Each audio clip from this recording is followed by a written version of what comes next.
The stakes couldn't be higher. Only 4 teams remain, and the tension is palpable as we gear up for 2 monumental preliminary finals this weekend. The Melbourne Storm will host the Cronulla Sharks, while the Brisbane Broncos and Penrith Panthers face off in a thrilling rematch of last year's grand final. But here's where it gets controversial. An NRL legend is convinced the Broncos have found a chink in the Panthers' armour. And the Sharks have been handed a clear blueprint to exploit a returning Storm star. Let's dive into the key talking points ahead of these blockbuster clashes. How the Broncos could exploit a defensive flaw in the Panthers. For years, cracking the Penrith Panthers' defence has been a near impossible task.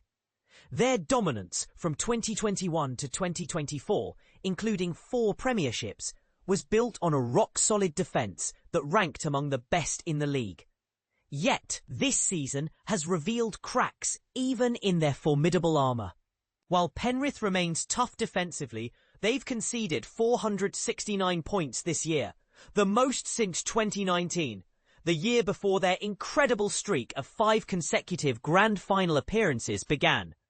In their recent semi-final, the Bulldogs managed to score 26 points against them, a sign that the Panthers' defence isn't as impenetrable as before. In fact, Penrith has allowed 20 or more points in 7 of their last 8 games. A statistic that raises eyebrows. Enter the Broncos, who are back to full strength with star playmakers Adam Reynolds and Ezra Mam returning to the lineup. Despite the challenge, NRL legend Cooper Cronk believes Brisbane can target a specific weakness: the Panthers' left edge. This vulnerability was glaring last Sunday when Bulldogs back rower Jacob Preston ran rampant, breaking the line 3 times, while right centre Bronson Xerri added 2 more line breaks. The defensive numbers tell a grim story for Penrith's left side. Left centre Casey McLean missed 6 tackles, and 5'8" Blaise Talagi missed 10, both responsible for guarding that edge. This isn't a one-off. It's been a season-long issue. The Panthers have conceded the second highest number of tries down the left side, 42, just behind the Dragons, 45. And nearly half of all tries against them have come from that flank, the highest percentage in the league. With Reynolds back, Cronk predicts the Broncos will relentlessly attack this weak spot. We saw what Jacob Preston did against the Panthers. Adam Reynolds will be back on that right side with Jordan Riki and Katoni Staggs, plus the threat of Reece Walsh out the back, Cronk explained.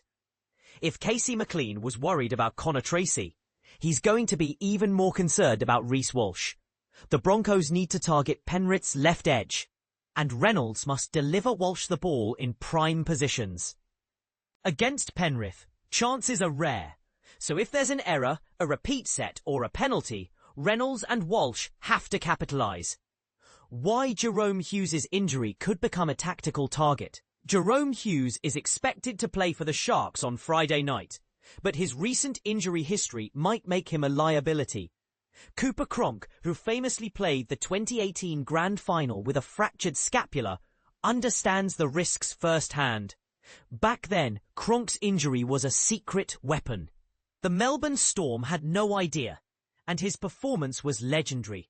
9 tackles without a miss, including against the formidable Nelson Asofa Solomona. However, the Sharks know Hughes is returning from a fractured wrist, sustained shortly after coming back from a shoulder injury. Cronk points out that protecting his injured shoulder altered Hughes' defensive technique, which unfortunately led to the wrist injury. He has a left shoulder injury and now a left wrist injury. The way he's protecting that shoulder has changed his defence, and the Sharks know this, Cronk said. This makes Hughes a prime target for the Sharks, who could exploit his compromised defence. Cronk speculates that Sharks coach Craig Fitzgibbon might design plays specifically to challenge Hughes, especially near the try line. If I'm Fitzgibbon, I'm drawing up plays where Adin Fonua-Blake runs straight at Hughes close to the line, he said. The question is, can Hughes rise to the challenge and defend against the Sharks' powerful back rowers? Cronk believes if Hughes can hold his ground, he deserves to be picked. The unsung heroes in Cronulla's back row.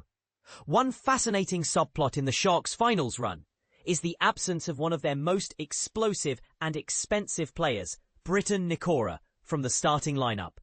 Instead, coach Craig Fitzgibbon has placed his trust in Billy Burns, a player who just 2 years ago thought his rugby league career might be over.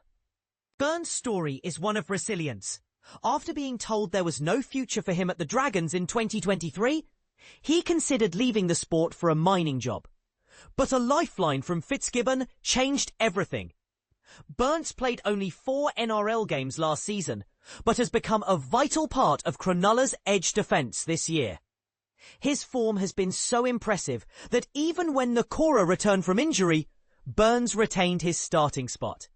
In their recent win over the Raiders, Burns scored a crucial second-half try, breaking multiple tackles to cross the line. While Nikora will likely see game time if the Sharks aim to go all the way, Fitzgibbon is expected to stick with Burns and Tyg Welton as the starting back row pairing against the Storm.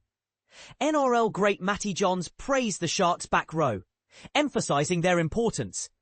They have great back rowers.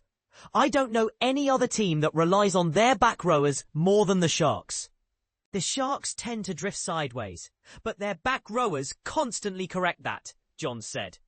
Cooper Cronk added, Billy Burns is playing so well he's keeping Nikora on the bench.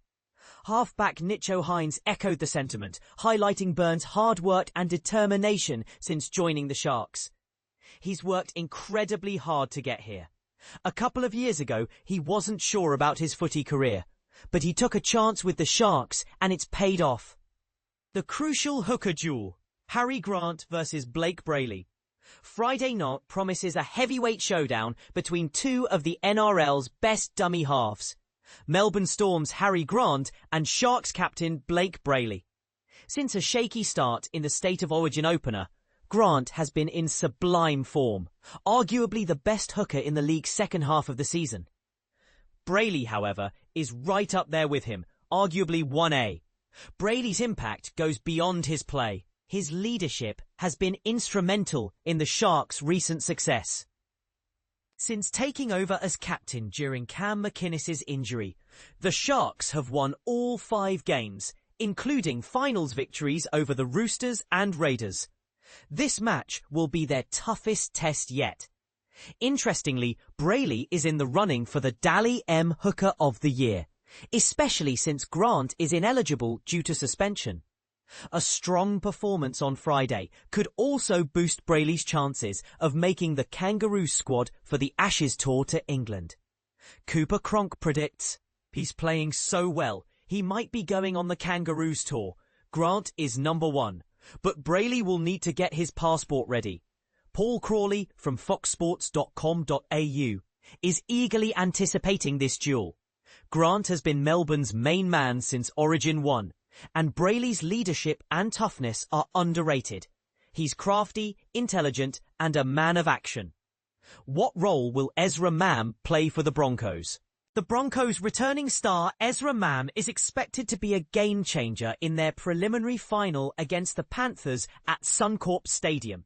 Mam, sidelined since round 23 due to a hamstring injury, will come off the bench, adding a fresh and dynamic threat late in the game. Despite the Broncos winning all 5 games without him, Mam's presence adds a new dimension. Reporter Paul Crawley described him as a potential match winner, especially if he enters the game with 20 minutes remaining to exploit tired defences. Journalist Dean Ritchie predicts Mam will come on around the 30-minute mark and slot into his preferred 5/8 role, pushing Ben Hunt to dummy half. This shift would create an unusual halves combination, with Adam Reynolds at halfback and Mam at 5/8, despite the Broncos' strong form. Recruiting Hunt has been vital for Brisbane's depth, especially with Mam's injury and suspension issues. Broncos legend Gordon Tallis praised Mam's impact potential. If he's fit, he's a running threat. Coming on after 30 minutes against tired defenders is a luxury. The Panthers are well aware of Mam's threat, especially since he scored a hat-trick against them in the 2023 Grand Final. A performance that nearly earned him the Clive Churchill Medal, if not for Nathan Cleary's heroics. Matty Johns believes the Mam-Walsh combination could be explosive. It could win this game. Just keep Ezra out of the early exchanges, Johns advised. Cooper Cronk agrees, emphasising the importance of timing. Ben Hunt starts at 6, and when hooker Corey Pates tires after 30 minutes, move Hunt to dummy half and bring Ezra on to run the ball. Don't even look to pass. Penrith's defence fears speed, athleticism and footwork. If Reece Walsh is covered, bring Ezra on and tell him to run. Final thoughts. What do you think? With so many strategic nuances and potential weaknesses exposed, these preliminary finals promise to be thrilling and unpredictable. Do you agree with Cooper Cronk's assessment that the Broncos can exploit Penrith's left edge?